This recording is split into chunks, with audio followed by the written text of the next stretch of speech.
Let me introduce our speakers today. Sarah Castor Johnson is the Executive Director of Malembe Rise, working in the DRC, which is Democratic Republic of Congo. We also have Jim Mulholland here from, you see him listed as CoCoDA, which stands for Companion Community Development Alternatives. And last but not least, we have Racha Yehia. I'm going to get that right. Yehia, is that it? Who works with Care to Communities in Haiti.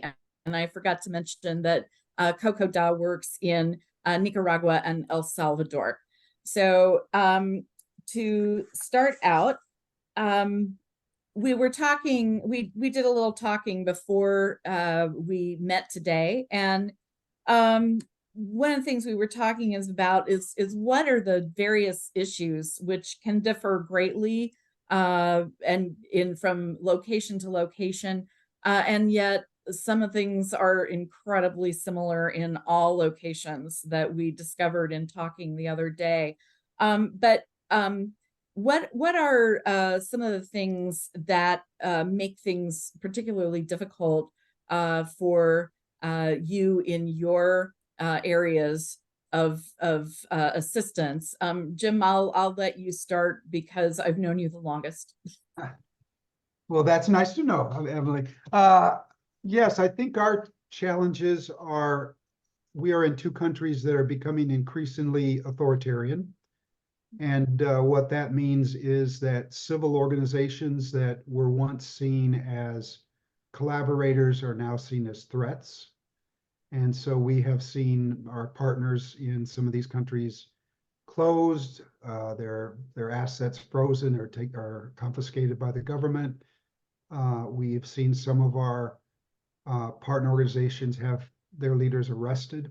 And so I think that's that's the challenge, especially, we've been in these countries for many years, from back when they were a dictatorship, and then through democracy, and now back towards authoritarian governments. And so it's just that challenge of having to negotiate those shifting politics, and how do you continue to do your work, do it in an ethical way, but also not abandon your partners, just because it becomes difficult.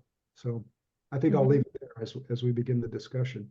Absolutely. Absolutely. Thanks for sharing. And I think that's definitely one of the things, particularly in Nicaragua and also El Salvador, that makes working there so difficult. Racha, you, I know, you do not do the work of Care to Communities in the immediate area. You're not close to Port-au-Prince, where a lot of the civil unrest is. But there are ways, I think, that you've mentioned that that civil unrest carries out into other areas of the country. Can you describe a little bit about that to us? Yeah, we are very fortunate that we work in the north of Haiti, so very far. I mean, 30-minute plane ride, but 7 to 8 hours drive, which you can really do it right now because it's not safe. But a lot of the times, a lot of people say, oh, it's the government that's stopping us from working, it's the government. But now a lot of the issues for us is the gangs, how to control the gangs, because everyone is just, the gangs are trying to take over territories. So you're trying to work in one territory, and then unfortunately you have to kind of have an agreement with the gangs, try to communicate with them, like, how can I still be able to do my work, being able to treat patients, and you are kind of safeguarding territory. So there's a lot of negotiations that have to unfortunately happen with the gangs, but I think that's the biggest factor for us, blocking us from working. And also with the political unrest in Port-au-Prince, things are not coming to Cap Haitian, because everything is so centralized to the capital. So procurement, fuel, food, and it's becoming harder because the port is centralized to Port-au-Prince. Everything is there.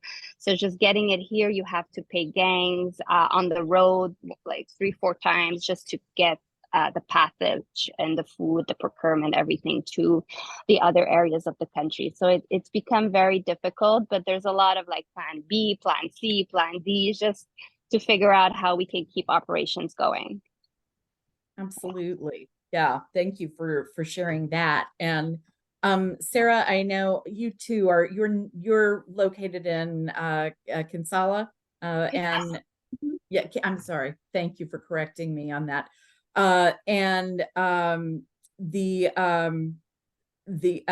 your so the fighting that takes place over the tech war, as you would describe it, in DRC is farther away, and probably for you, that's truly far away because any country in Africa is so much larger than we really have any concept of, for the most part, here in the United States. But does that same kind of thing with gangs or ability to access supplies or anything like that, do those things affect you also? And also, are there any other issues that affect you? Yeah, thank you. Yeah, what's going on in Eastern Congo, it affects not only the whole country, but all of Africa, I think. But I think in Kinshasa specifically, if anybody was watching the news, the last week, you saw there was an attempted coup in the capital in Kinshasa, just about less than a week ago. There's quite a bit of political unrest, which causes a lot of problems for our team in terms of just even traveling to work, traveling to the school. It can take them sometimes 2-3 hours by bus or taxi to get out to the school where we are, which is considered a third-generation refugee community outside Kinshasa, a very low-resource community. But fortunately for us, we are a very small grassroots organization, and we kind of take advantage of being small and being somewhat overlooked sometimes, which is great because it allows us to do our work really well and watch these students really progress through leadership skills and community service and make a difference in this community that we're in. So some of those challenges also exist with gangs. We have closed our program several times due to just some gang activity around the school, and obviously talking with children about staying out of those situations, not getting intertwined into that. Gangs are always recruiting young people. Rolling blackouts and all those sorts of things obviously exist and cause delays, but like everyone here, I think you just learn to adapt and keep going. My apologies for that unexpected interruption via the phone. Forgot to turn it off. Thank you for sharing that, Sarah. I really appreciate it. Some other things I know that have taken place that you've mentioned are things like governments tending to suppress journalists, and so there's a lot of misinformation. There's a lack of information, even if it's not misinformation. And kidnappings I know are particularly relevant. But just the general disruption of being able to provide programming is something Racha, you and Sarah were particularly describing due to the gang violence, which is something I hadn't really thought a lot about in considering what makes work difficult in various places. And a lot of people attending may be finding that because gangs tend to be prevalent a lot of places where there's poverty, that may be an issue that is that's extremely relevant to everybody attending today. So we'll come back to that in a minute, but I also remember you had mentioned anxiety being a particular problem. And since we have focused some of our organization from some of these convening conversations here around mental health, both for workers and beneficiaries of programs, is that still something you feel is another addition to something you have to work around, particularly in these areas? Anyone want to jump in with that thought on that? Yeah, I can jump in. and I think we all three talked about this when we met earlier, is the pressure this puts on our employees is that they are in country and, you know, they are dealing with that anxiety, you know, what's going to happen in terms of whether it's gang violence, whether it's government. Like I said, we've had some of our people arrested. We had organizations closed down where people lose their job. You know, one day they have a job, the next day the government takes the assets and you don't have a job. And so, yeah, I think that's a real pressure. And I think as the U.S. Organization being very sensitive to that, being sensitive to their needs, being sensitive to them setting the boundaries for what's safe and not safe, and also how do we support them in whatever other ways we can, whether that's with extra time off or you know, bonuses or whatever it is that can make things a little bit easier for them. So I think, yeah, anxiety in terms of our staff for me is a chief concern. And thank you, Jim. Do any of the rest of you have to work around that issue, either Racha or Sarah? I think for us, I mean, unfortunately, it's hard to say, but anxiety is part of the norm. Every day you wake up and you know, like, it's part of, is someone from my family gonna get kidnapped today? I'm gonna be able to go to work today and not have a roadblock? And to treat mental health in Haiti is not very common yet. We don't have the medication, we don't have psychologists, and we haven't trained our doctors, our nurses to treat mental health. So that's just another aspect. And what people are worrying about mostly is how is my family going to be safe? Are my kids at school safe? Am I going to put food on the table for my kids tonight? So it's not even, we don't even discuss it yet. So it's not common, but what we try to do with our staff and with the patients is try to make the environment where we are working enjoyable. We try to do a happy hour from time to time. We celebrate everyone's birthday and we bring a cake and we put on some music. We provide stipend for transportation because with the gas scarcity, prices have risen so much. We provide housing for them. We provide health insurance. So trying to kind of reduce the stress that they have and provide a safe and enjoyable environment to work in is something that we kind of do a little bit to reduce anxiety. Thank you, Racha. Sarah, do you have anything you'd like to add? Yeah, I agree with both of those in the sense of like, and those are good ideas too. Like, let me write this down. But yeah, I think for us, like the last time that our director was here in the States, which wasn't too long ago, we were just chatting, just having coffee and chatting. And he was telling me a story about how his son, who's in medical school, was kidnapped.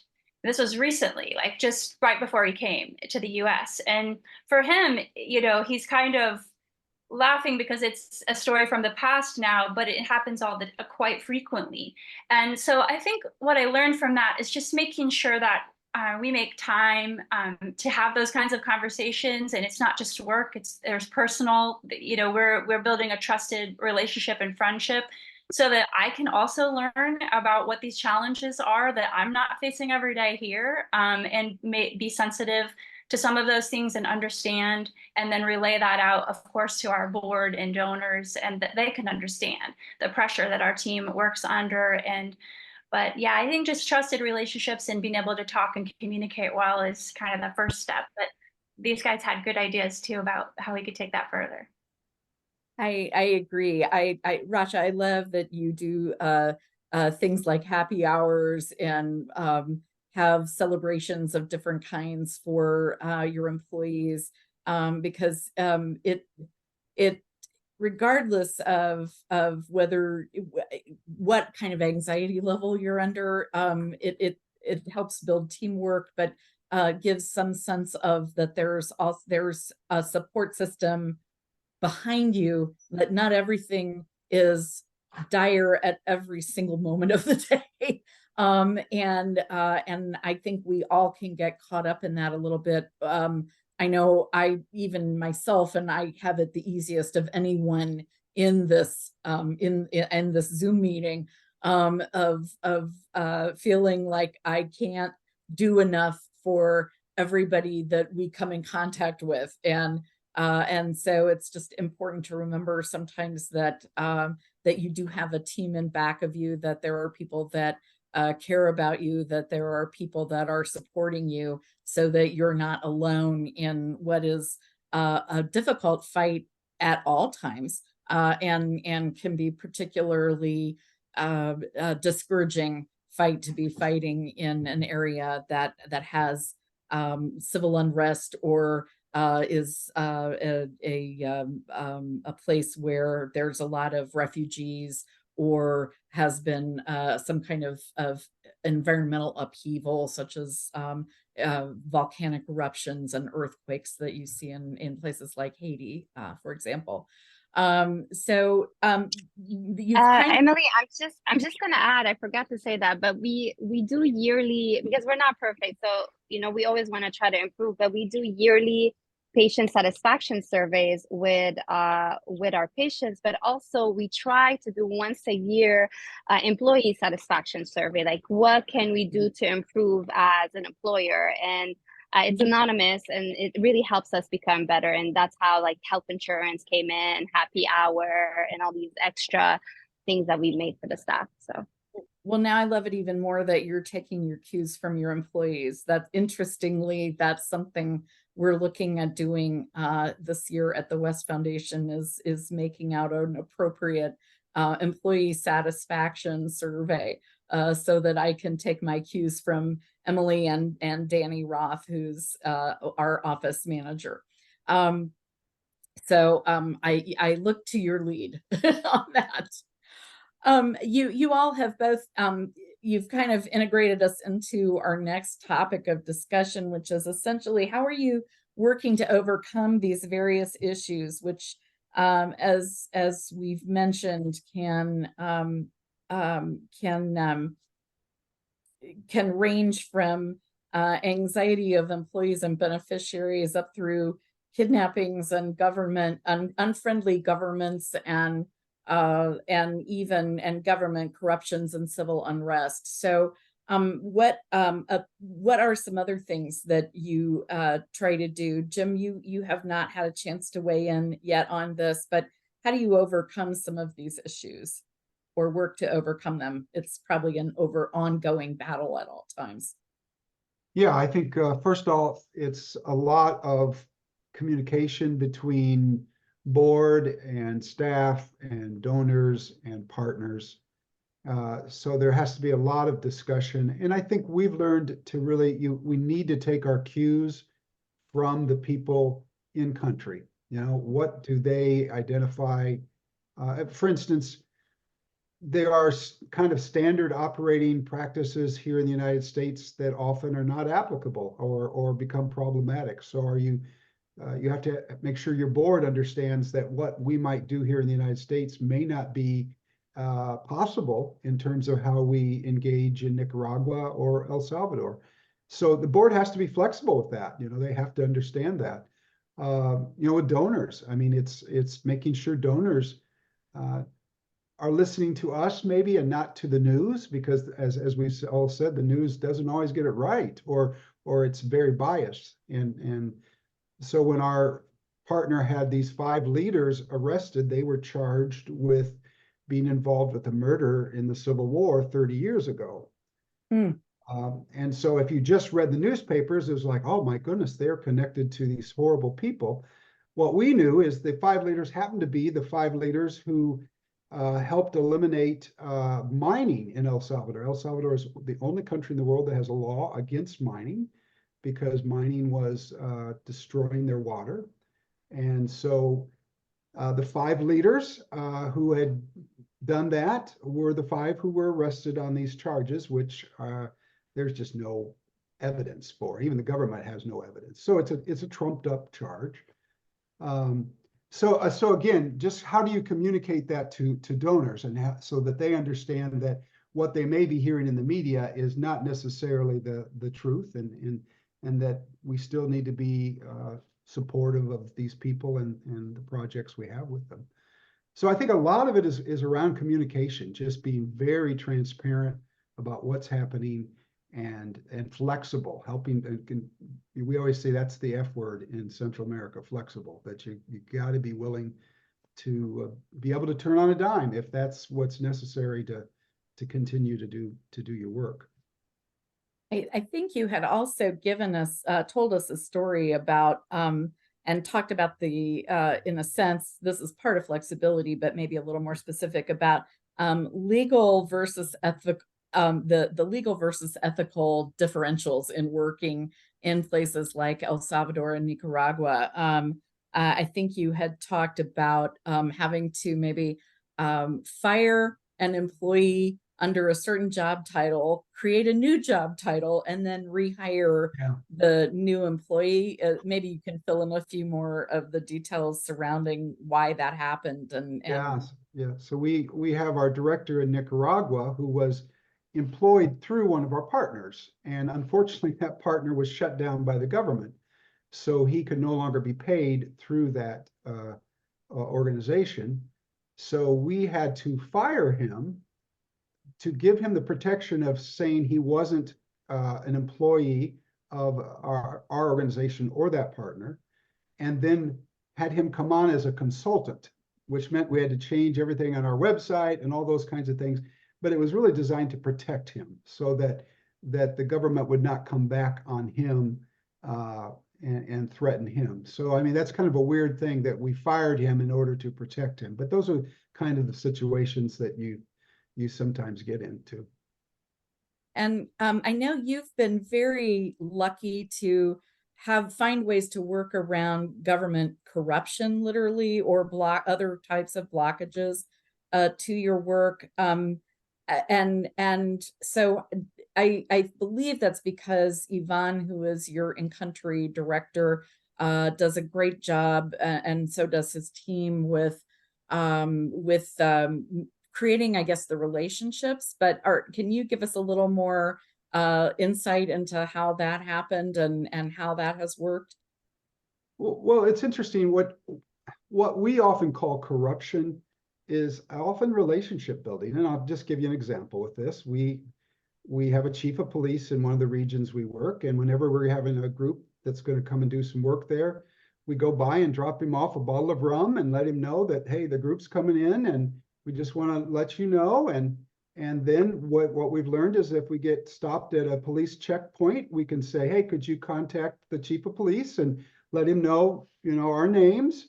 And then we get through that checkpoint much faster rather than being, harassed and all of that. So again, here in the United States, we say, oh, that's corrupt. You're giving them a bottle of rum. In that situation, I call that relationship building, that the chief of police likes us, and he tends to kind of look out for us, So I think you have to do that. You have to be willing to and to understand that relationship building happens in the United States too, and it happens in more subtle ways maybe, but we're doing the same kinds of things. I'll take you out to dinner or do things like that. And so I just understanding that there are ways in which you have to adapt, and the goal is making sure that people receive the services that they need. Very good. Very good. Yes, I think that's also true. It's not so much, I'm not even sure I call that corruption as much as, in a sense, lubricating the social wheel of inner relationships, that you just say, hey, we appreciate you, and we bring you a small gift, as opposed to, there are places I hear of where we're going to charge you $5,000 in order to get this piece of paperwork through. And that's really, I guess, more what, perhaps I'm too lenient, but that's more what I think of as a corruption or a corruptive influence that makes it extremely costly to try and conduct the work that's being done, and or completely blocks it because you obviously can't afford or just won't have highway robbery committed upon you and your organization, because if you do it once, you would have to do it every single time. Sarah and Racha, I think you have less experience in this kind of area because you're a bit more removed from where that kind of relationship would need to take place. But if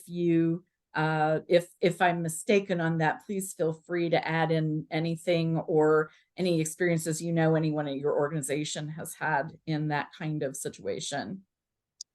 And similar to Jim, like we have a few clinics that are in red zones, and when you're in a red zone, you really have to be you have to cooperate and not partner, but you have to know the gangs. And for example, our director of operation every quarter has to meet with the political leaders of the area, but he also meets with the gangs and brings a case of beer. And then like she just sits around and they just chit chat, just because you need to be their friend, because if they block the road, then you're not able to do any of your work. So there has to be that kind of conversations. And when it comes to safety, we have a safety and security protocol that we've established in the clinics that has been approved by our board, but also our staff. We're never going to put their lives in danger. We're never going to open a clinic if we feel that the road is unsafe and there's throwing rocks and burning tires. So it's always the safety of our staff and our patients is the most important when we're working. Absolutely. I remember we supported for several years and did complete the project with an organization we support called TechnoServe, and we're doing a project in the Andes in Peru where they were trying to convert where farmers had been forced into growing coca for cartels and trying to help them make a transition that they wanted to make to growing cacao, which they could make a lot more money for and be out of the control of the cartels.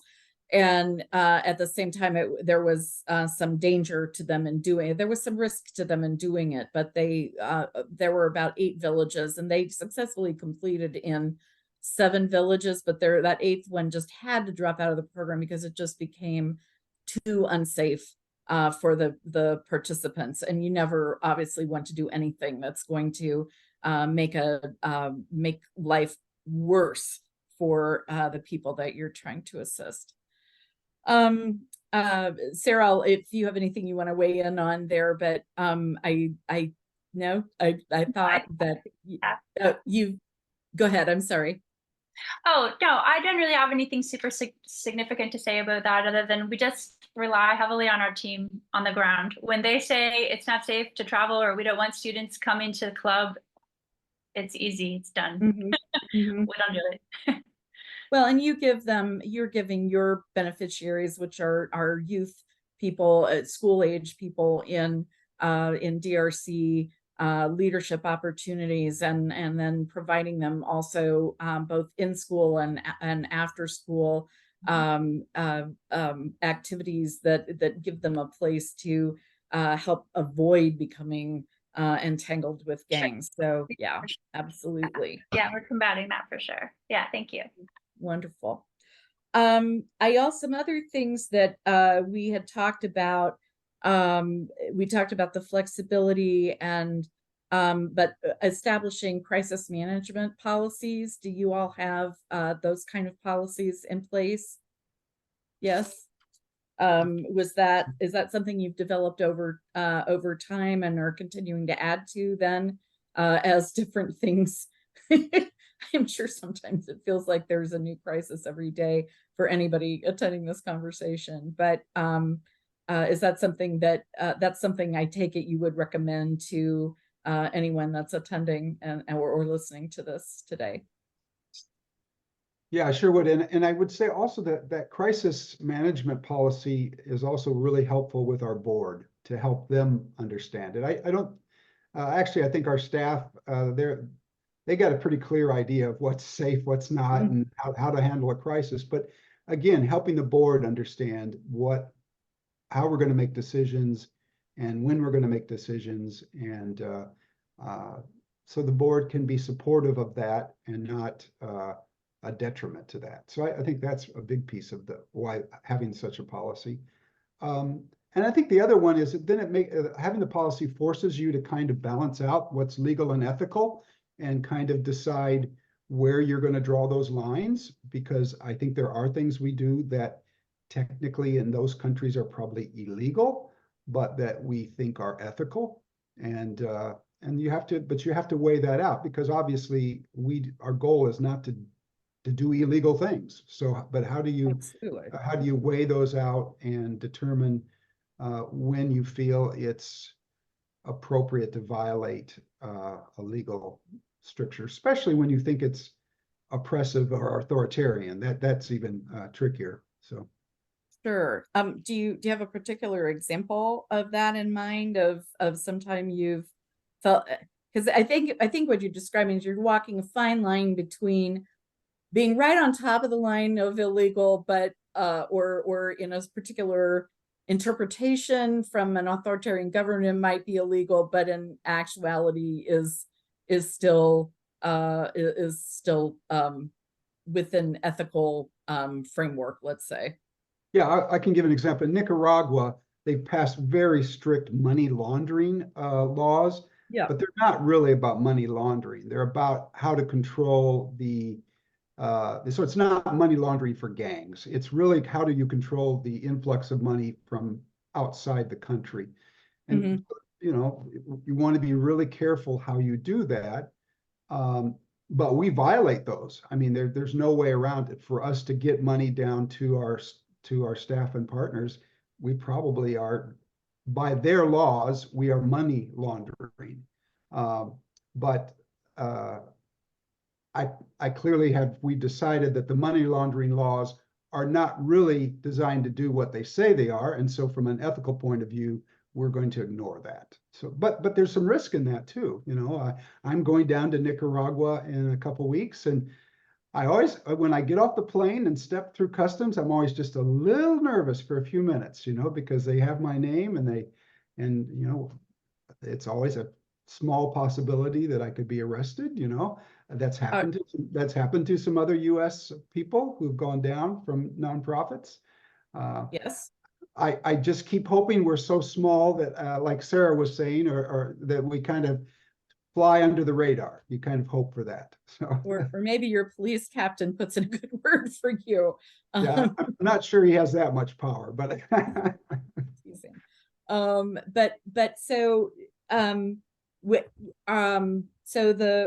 So what does that involve when they would say it'd be money laundering, and is it just, otherwise you would never be able to transfer any funds into the country, I think is what you're saying, if you didn't take certain steps that the Nicaraguan government might not appreciate, let's say. Correct. Yeah. So you're sending money in ways that are possible, but by their system are not legal. And okay. So that's the difference. So there are mechanisms for us to send them money, but technically by their laws, it's not legal for us to send it that way. So I guess, does that make sense to everyone? I think so. And I don't, the last thing I want to do is put you or any of your workers in any kind of potential danger, no matter how minimal that risk might seem, by asking you to tell us too much about it. But this too has kind of led us into an area of, because you were talking about your board, and that there are things your board needs to understand about how this might not work the way that your average board member here in the US might think. And I suspect that might be the same work into how donors may think things work in these countries, and they don't work the way that donors think they work. Because the interesting about the world is, many times in my life, I've found the world does not work the way that I thought it worked. And you have to kind of recognize that and change yourself and your expectations, not because the world is not going to change to accommodate your expectations. Maybe what would you all say you'd really like donors to know, and what are some of the expectations you see that donors may have that you would love to see them be able to adjust their expectations as opposed to expecting you to adjust your expectations? I know one of them is that we talked about the other day is Sarah and Racha, you both are essentially exist outside of the areas of conflict in your countries, and yet you have two of the most difficult countries to acquire funding for because of civil unrest, and really the while the things that are happening affect you, it's not you're not dealing with direct civil unrest or wars or fighting that is going to actually prevent you from doing your work. It makes it much more difficult, but it's not that's one thing I personally as a donor would love to see more donors take into account is countries are bigger. It's not as if the entire country is swallowed up. It creates a huge problem for all countries involved, but it's not an overarching thing in every single community. And I know you all have expressed that would be something you would love for more donors to know. You're welcome to talk about that a little bit, or if you would like to give us some of your other input on in other areas, that's most welcome. Yeah, I mean, Haiti has been in the news a lot in the last few months with our international airports being closed, ports being closed, evacuating people on helicopters and so forth. So, but Port-au-Prince is not the whole country, and people have to keep that in mind. Yes, it's harder for us. Like, I live in Haiti, and knowing that all the international airports and the borders are closed kind of scares me because I have 3 kids under 4, and if I need to evacuate, how am I going to do that? But I think we've been very fortunate that we're working with donors that understand the situation and want to still support us even more, are understanding that if a report is late, it's okay because, we are struggling through a lot of difficulties right now with the country and the instability and what's going to happen for the future of Haiti.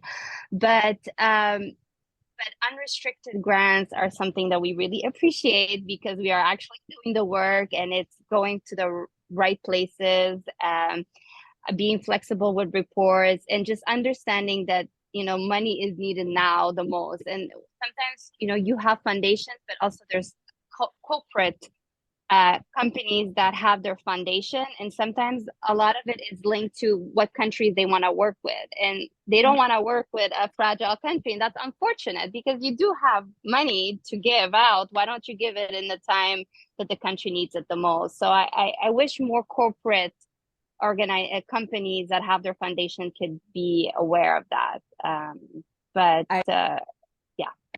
I hear you on that because I so am aware of a couple different corporate entities that pulled funding from programs they were supporting in Haiti, and had for a number of years saying, well, we don't want to spend money there because right now because there's too much unrest. And I would love to say to them, if I could be in their boardroom, yes, but you've spent $340,000 in Haiti over the last 5 years. And by pulling money at this critical time, you're just endangering what you invested in already. So please just put the extra 60 in now, because otherwise your 340, maybe it's not your 60 you should be worried about wasting. It's that 340,000 that you already invested in Haiti in say over the last 3 or 4 years. And so that would be on my personal list that I wish donors would realize more.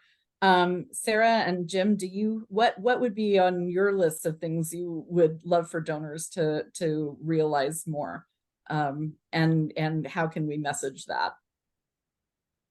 I think for for us, I mean, Congo doesn't really make the news. Like, I think some of you looked surprised when I said there was an attempted coup. Like, I think there was a lot of maybe like, oh, I didn't know that. Like, go check it out. But it doesn't make the front page anymore because it's been going on for so long. So like, I could echo exactly what's been said, and this is, I think, where I just feel the most passionate. It frustrates me to death. This is the place where you should be investing. This is where it's now. So not only do we not make this Congo not end up in the news and on the front page, you're talking a 20-year war today, 7 to 8 million people displaced, an active war zone in the eastern Congo, and it does affect the whole country, obviously, because the political unrest, it centers in Kinshasa. So you'll see all of the protesting in the streets and quite a bit of violence sometimes around those, which is threatening to our team. I think for donors, I think just understanding, like, you get this incredible opportunity to invest in something that could really change the course of the world. Like, this is real. What happens in Congo being the heart of Africa, and Congo being tied up into this tech war, it's so hard to talk with donors about long-term investment when we're living in a culture where everything is right here, right now. I want it right now. They don't really understand sometimes this idea of education as liberation, education as something to invest in. These young people are so incredibly intelligent, and they have so much going for them, and they use 21st century skills every day just to survive. And all we want to do is amplify that into leadership skills and amplify that into the community service where change can happen in small ways. But yeah, when you look at the bigger picture, it's infuriating to be one of those places where it's always at the bottom of that foundation, oh, not Congo. Yes, I'm loving your passion coming through on this topic. It reminds me too of places like Rwanda, where it's been 30 years since there was a genocide there, and it's getting better, but it's still somewhat difficult to acquire funding for Rwanda because people perceive it as being a place of a lot of civil unrest. And you're also reminding me with your wonderful, passionate speech about the importance of education, which I could see Jim nodding hard in the background, and I know Racha would agree as well. I recently rewatched a movie called Charlie Wilson's War, starring Tom Hanks, which if you've not seen it, is well worth a couple hours of your time. But he was playing a congressman in the 1970s who helped to free Afghanistan from the Russian invasion at that time. But then at the end of the movie, he tries to get the US government then to invest a whole slew of money, a pot of money in particularly education, but also some other infrastructure and things. And they're like, we don't, the Russians are gone. We don't need to worry about this. And he used a much more colorful phrasing, which, because we'll put this on YouTube, I'm not going to use, but basically he indicates at the end of the movie, we won the battle, but we screwed up the war. We blew the end game, basically. And so that's also and a lot of that was keyed around education and our unwillingness to follow through and support education, but to support places that need assistance when they are going through a difficult time or are immediately post that difficult time. Jim, I know you have some things on this topic that you are anxious to relate to us.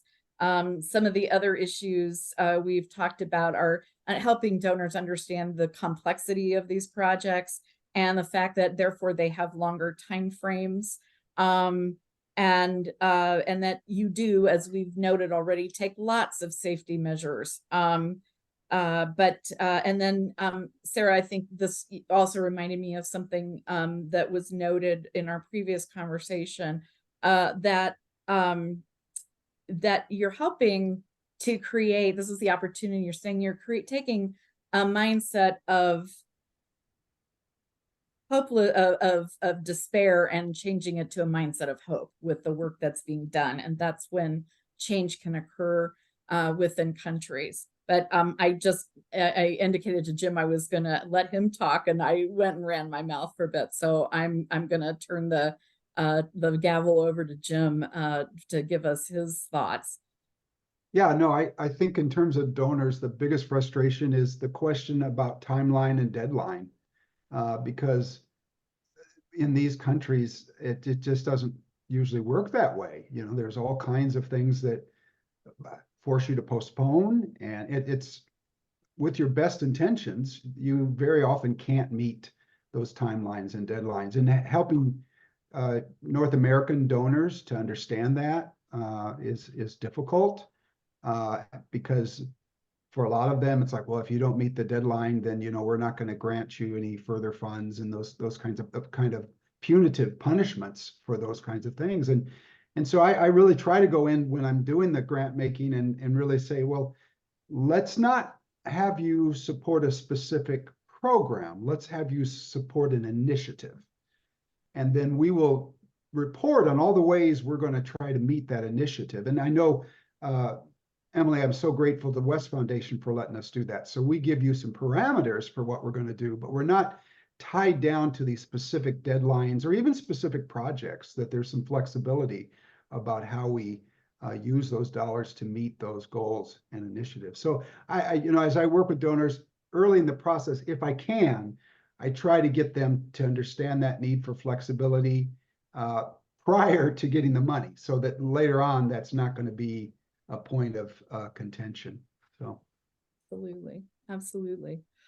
Well, we have about 10 minutes left in our meeting time. And so I'd like to open up for a Q&A time. And I know, McKinley, you had a couple of questions. So if you would like to unmute and ask questions, I'm also going to encourage people during this time, if you have particular experiences working in difficult places that you would like to share or ask for advice on from our panel here, we would be delighted for you to do that as well.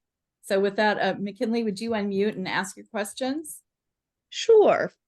So I have two questions. One you guys kind of hit on at the end, which is, how are you sharing these stories with donors? I'm a regional fundraiser for a nonprofit that works in DRC, Haiti, Ethiopia, and Burundi, where we're seeing some increased violence as well. And in that role, I'm always trying to strike the balance between sharing the reality of what's happening in some of these countries, but also balancing that with the hope that there is, not only in the work that we're doing, but the work that other organizations are doing. So I'd love to hear how you're sharing those stories with donors, and then whether or not you're taking precautions in your work or your communications with people. You're cutting in and out a bit. Oh, so sorry. Am I back? You are. Okay. And I was curious if you could touch on what precautions you guys are taking in your work and in your communications, particularly in order to protect your international staff. we are very careful about social media, what we put on our social media. So every time we put something on our Facebook or Twitter or any of those Instagram, there's a kind of a quick review, what could be the potential backlash of this, and would this put anybody in any jeopardy? So that's one of the things I think you have to do is actually ask that question. We have not moved to encrypted communications, although I know organizations working in Myanmar that actually has done that. They've moved to encrypted just because they were so afraid that some of their people would be arrested and imprisoned. But we have looked into that. So that's certainly part of that crisis protection plan, is that we have looked into that, and if need be, we can shift to an encrypted communication so that there would be much less possibility of our communications being read by governmental entities. So that's a couple of responses to that. So. Um, for social media, we try, I'm more to showing the positive than the negative because the news is already doing a great job at showing all the negative that's happening in the country. So to having, as you said, a balance between seeing some of the stories and also sharing the hope for better and what the money is actually making happen in the country. So I root more for the positive news than the negative. And for us, international, we don't have any. I'm the only expat, but I mean, I've been in Haiti for a decade, but we do not have any international staff at this time because it's just not safe.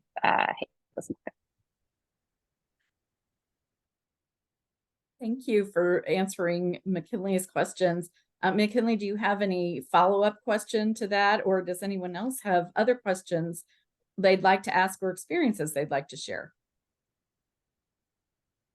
I don't have follow-up questions. Thank you, guys. You're welcome. I have a quick question, Yes. Emily. Hi, Anne. Hi, how are you? I'm well. How are you? Good. So illuminating to hear what each of your organizations are doing in obviously really tough places.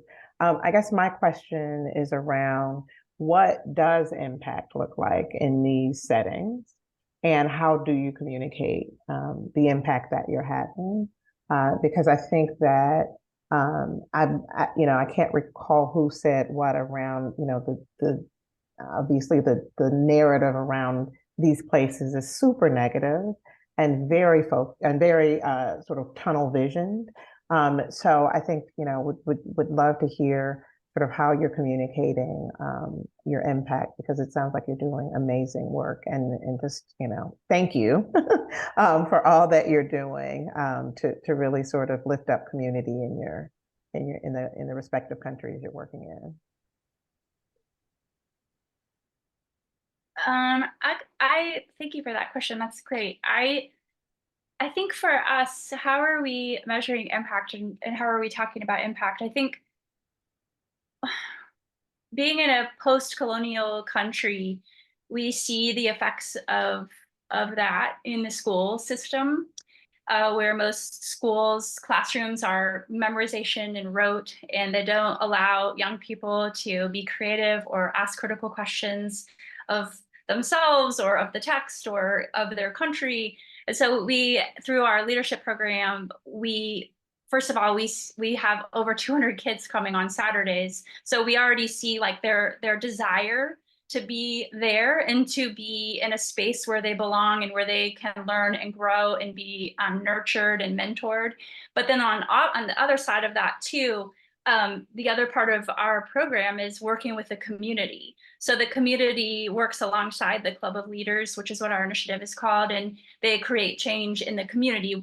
This year it's through sanitation and hygiene. So students are doing surveys about ash, and is ash being used, and they're going to go on with that to create a project that I'm looking forward to sharing with everyone later. But I think for us, its impact is just recognizing ways that people are now coming together, young and old, which are often separated, are collaborating together toward working towards better things for their community. That young people are being exposed to things they've never thought about. They've never really been told they're allowed to think about or how to research. We bring in speakers and kids go on field trips. And so being able to have those ways to grow and develop. And I really do think creativity and being able to imagine is part of the agency that has to happen for social change. I think that when you're just trying to survive, then that's all that might happen. You just survive. So we hope that these young people will develop this and walk into adulthood. We're working on that. Like where do we send them next? What does this look like next for them? What opportunities can we help to present with other partners? But yeah, like developing those skills and seeing that, because man, they're hungry to make change and do something. And that's the thing that I just love and admire so much. Agency. And Sarah, how do you translate that to your donors, to your program? Yeah, I love that question because we're working on that quite a bit. Like how do we show them this? Because like we said before, I think this is a really hard donor education piece because the impact doesn't look the same. This program that we do, this Club of Leaders, is like one of a kind. There's nothing like that in Kinshasa that we know of. So how do we help donors here understand that after school programming is not something that generally happens? This team tried it and it's taken off with incredible success with a long list of people, of schools and churches that want to have the Club of Leaders there. So we're working on expressing to donors I think them understanding that there's so many young people in communities that desire this and want this. And we want them to invest in this because we're already seeing change. And we get, yeah, I guess I won't get into that. But there's other things. You can at least for the time being, I guess, report on outcomes, which would be, say, the number of churches or communities that maybe have some kind of community center that take that that model and you're able to replicate it in various different communities would be, I guess, one way to do that. It is difficult, I agree, to assess the impact of a leadership program that you're essentially training your people starting in grade, I believe it's 4, 5, and 6, if I recall correctly, or is it 3, 4, and 5? Third grade, but we go to high school. Yes, and now it's expanded from its earlier days. Yes, and and to train them in critical thinking and let them pick out a project where they see a need in the community and want to, and then have the science fair essentially that they have for the celebration at the end of every school year. That becomes a huge community celebration as in addition to just a school celebration. I just one thing for that, using those critical thinking skills, etc., for decades to help try and improve the situation in their own country, in DRC. And it's very hard to say what the impact of that will be. So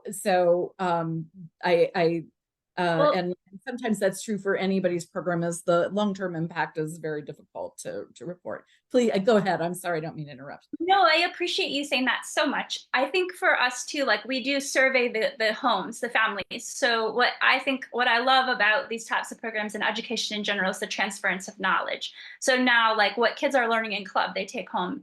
And then you see changes happen in the homes themselves and in the families themselves. And we all know that mothers are really the leaders of family and really the leaders of change and societal change. And I see that impact just kind of rippling out. And it is hard sometimes to share that in like on an impact report with a number or statistic, but the stories are there and the change is there. Qualitative rather than quantitative reporting. Yes. Does anyone else want to hop in and answer Anne's question? I know we're short on time, but we are digitalizing everything. So we're a healthcare model, but working with the Ministry of Health and bringing in electronic medical records and visualizing it on a platform. It's hard to do this on a last mile where there's no internet connection, but thank God to Starlink. Now we have internet in all the clinics. We're putting information on a cloud server. We can better visualize that the rural populations that we're working in are getting healthier because of the service that we're providing. Short version. And how do you I see what you communicate to donors. Are there special ways you do that? Is it through social media? Well, our donors, it's through the reports, through our annual report, through communication one-on-one with them. Yeah, I do think it's a real balancing act. When these 5 leaders were arrested, obviously we had to put that out and let our donors and other people know about that. And that's a pretty negative thing and discouraging thing. At the same time, you want to tell the positive stories, what's happening behind the scenes. I mean, even though they were arrested, their organization was continuing to run scholarship programs and all kinds of things. So I think it's always a balancing act. I think one of the best things we ever did was we hired a Salvadoran to be our communications director, and he is incredible and creates all these videos of personal stories and stories about different projects, and so that you can go to our YouTube and there's probably 50 different short videos about anything we do. So those became great tools for donors and board members and other people to just say, well, you want to know what we do? Here's a 5-minute video. You know, you might not get them to read a report, but almost anybody will watch a 5-minute video. So I think he has been super in terms of making us, I think we've always had a good story. We have not always been good at telling our story, and we're much better at that now. So. Well, maybe working on storytelling is something we will do for one of our informative sessions in the future. With some of these, we try to have a discussion like we're having today. Some of them we try to have a more technical support, such as storytelling or grant writing or what have you. And then some of them, as you know, are open mic sessions where we can come and just communicate as a community together and exchange information or ask for advice or, just generally feel like we have a support system within this small community. I'm going to open the floor. One final question, because we're just a little bit over an hour right now. Does anyone else have a question they'd like to ask today?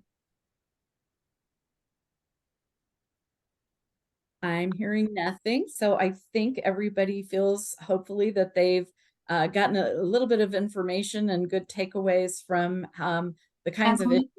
Sorry, Yes? looks like we do have a question. Oh, I'm sorry, my chat got turned off. Having trouble. I think I was gonna say, Isa, do you still have a question?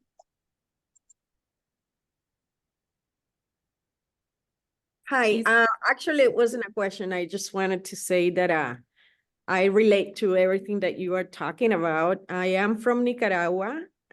We were working in Nicaragua for 5 years. It's a small, very small NGO, working on what an authoritarian government would say it's brainwashing. We do leadership, community leadership, and education at schools, rural schools. So just wanted to comment on what we look or from a founder, understanding, tuition, flexibility. I mean, you've all said it. Adaptation, I mean, to adapt to the changing, everyday changing situation in our countries. I had to leave Nicaragua. We couldn't continue the work that we were doing there, unfortunately. And I am now in Guatemala, working in Guatemala, implementing the same program, but it's really hard. And the wellness part, it's really important. I mean, I'm here, but my head is still in Nicaragua. I'm sure. And I'm so sorry you had to leave your home and everything you love and know. And I thank you for sharing that with us today. And thank you for reiterating how important all of these issues are to you on a very, very, very personal level. And I'm sorry, I did not see that you had your hand up. But